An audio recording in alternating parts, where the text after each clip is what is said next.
প্রিয় দর্শক, আপনারা দেখতেছেন জুলাই সনদ ও জুলাই ঘোষণাপত্রের আইনি বৈধতার লক্ষ্যে বাংলাদেশ জামাত ইসলামী ঢাকা মহানগর উত্তর দক্ষিণের আজকের এই বিক্ষোভ মিছিলে লাখো জনতার যে সমাগম করেছেন ঢাকা মহানগর উত্তর দক্ষিণ, সেটাই আপনাদেরকে দেখাবো দিগন্ত বেলার পক্ষ থেকে। হ্যাঁ, হাজার হাজার মানুষের একটা জনসমাগম ঘটেছে এই বিক্ষোভ মিছিলে, ঠিক আছে। এই বিক্ষোভ মিছিলে পূর্বে সমাবেশে প্রধান অতিথির বক্তব্যে আব্দুল মোহাম্মদ তাহের বক্তব্য দেয়। তারপরই মিছিলটি শুরু হয় ঢাকা মহানগর উত্তর দক্ষিণের উদ্যোগে বাংলাদেশ জামাত ইসলামীর বিশাল এক বিক্ষোভ মিছিল। লাখো জনতার যে একটা ঢল নেমে গেছে বিজয়নগরে, সেই বিজয়নগরের ঢলে আপনাদেরকে দেখাচ্ছি দিগন্ত বেলার পক্ষ থেকে। হ্যাঁ,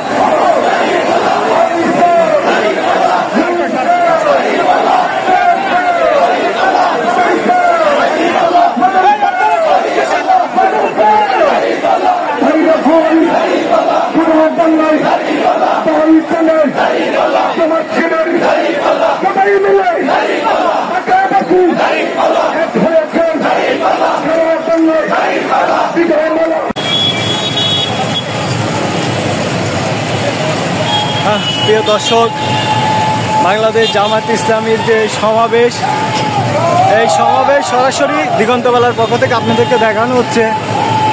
এখন বর্তমানে মিছিলটি লাইট অ্যাঙ্গেল মোড় হয়ে শাহবাগের দিকে রওনা করছেন। বিজয়নগরের সমাবেশ শেষে তারা শাহবাগ, এখন লাইট অ্যাঙ্গেল মোড় আছে।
দর্শক, আপনারা দেখতেছেন বিশাল লাখো জনতার যে জুলাই সনদ আইনি বাস্তবায়নের লক্ষ্যে